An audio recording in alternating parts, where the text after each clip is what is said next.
6h, 9h. Europe 1 matin. Et il est 7h10, passé de pratiquement une minute. Jacques Serret, vous recevez ce matin Marie-Dominique Lelièvre, auteure de Brigitte Bardot, Plein la vue, aux éditions Flammarion. Bonjour Marie-Dominique Lelièvre. Bonjour Jacques Serret. Bébé, son énergie fracassante, sa franchise et ses amours tissent sa légende. Voilà ce que vous avez écrit dans la biographie que vous avez consacrée à Brigitte Bardot dans une première édition en 2012, version enrichie, puis republiée 10 ans plus tard en 2022. Il y a un mystère. Bardot, la plus célèbre des Françaises, reste une inconnue, écrivez-vous en quatrième de couverture. Quel est ce mystère Bardot, Marie-Dominique Lelièvre ? Il y a, comme souvent pour les stars en fait, il y a un décalage entre la mythologie et la réalité de sa vie, la réalité de sa personne en fait. Il y a une déformation, si vous voulez, de son image.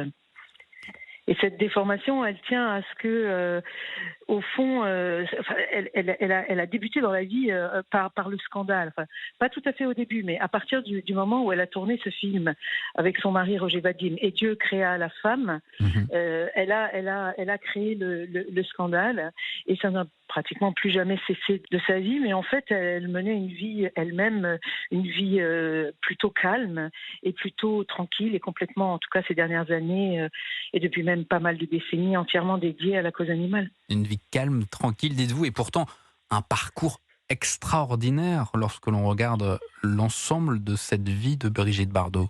C'est vraiment une très belle vie quand on y réfléchit, parce que c'est une vie qui est vécue avec intensité du début à la fin.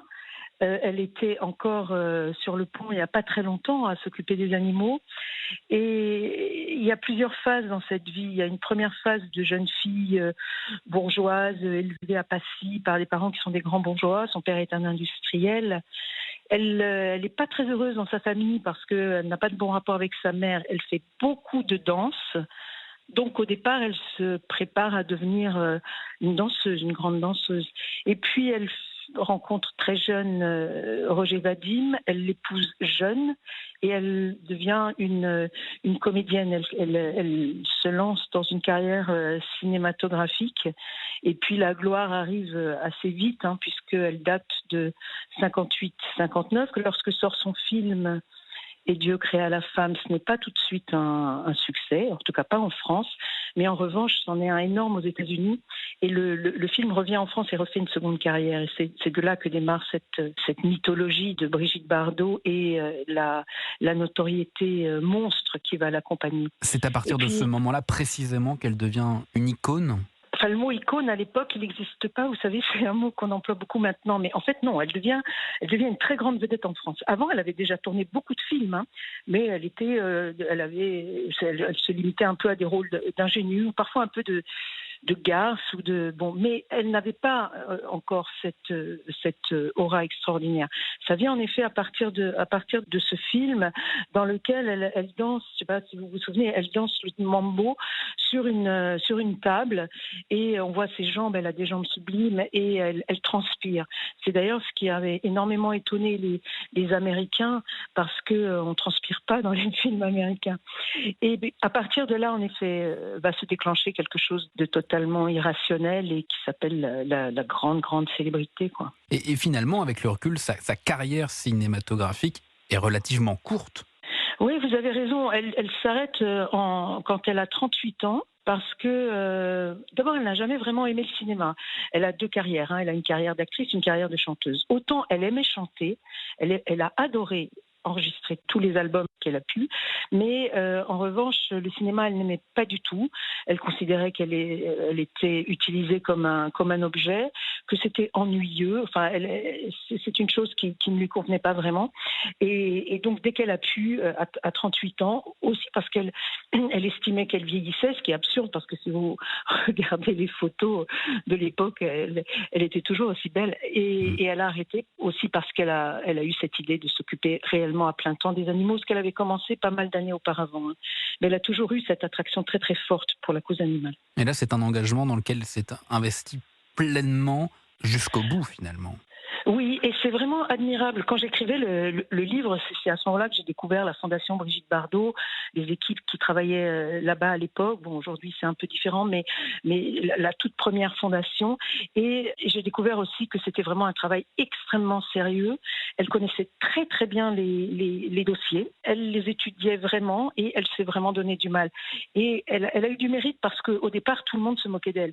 Lorsque elle a décidé, je crois que j'ai un peu oublié la date, mais il me semble que c'est en 72, d'aller sur la banquise au Canada. 77. 77, pardon. Lorsqu'elle a décidé d'aller là-bas, vous savez, tout le monde se moquait d'elle. On se disait, voilà, elle veut se faire de la publicité, elle ne sait plus quoi inventer. C'était extrêmement sincère et elle l'a prouvé par la suite. Et de surcroît, la condition des bébés phoques a beaucoup changé. Ça a mis du temps, ça s'est fait par étapes, a beaucoup changé par la suite. Mais cette attitude qu'elle a eue, ce choix, c'était pas seulement une attitude, cet engagement réel qu'elle a eu a été par la suite imité parce que les Américains de PETA ont imité exactement le principe qu'elle avait initié, c'est-à-dire utiliser des stars pour défendre la cause animale et notamment plus tard ça a été le refus de la fourrure pour les manteaux. Voilà. Donc c'est un engagement très sérieux. C'est pour ça que c'est une vie très belle parce que encore une fois, jusqu'à une date très très récente, elle s'occupait des animaux. Et en même temps, elle a aussi été beaucoup critiquée par certains médias, pour ses propos également parfois qui ont suscité la polémique. Oui, parce que Brigitte Bardot, c'est une femme de caractère et parfois elle pouvait avoir mauvais caractère. Et donc, parfois, elle s'est lancée dans des diatribes qui étaient un peu aventureuses. Alors, elle a été condamnée à plusieurs reprises pour incitation à la haine raciale parce qu'elle avait critiqué des religions qui égorgent des animaux sans les anesthésier au préalable. Et elle a été condamnée. Mais dans ses actes, elle n'a jamais eu d'acte raciste. Et en ce qui concerne disons, les reproches qui lui ont été faits sur le plan politique.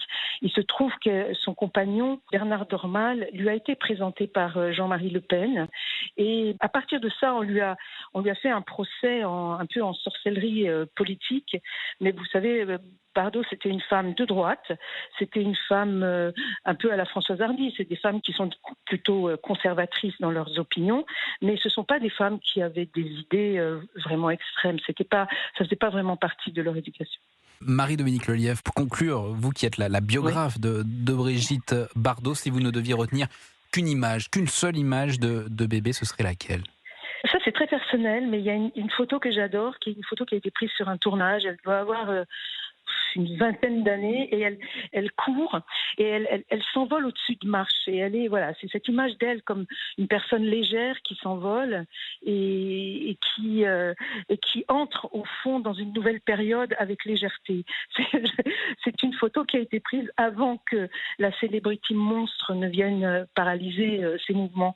C'est une très très belle image d'elle, une image de jeunesse, de vitesse et de légèreté, d'insouciance et de liberté. Oui, de liberté, oui. Merci beaucoup, Marie-Dominique Lelièvre. Très bonne journée à vous. Merci beaucoup pour cet hommage ce matin sur Europe 1 à Brigitte Bardot.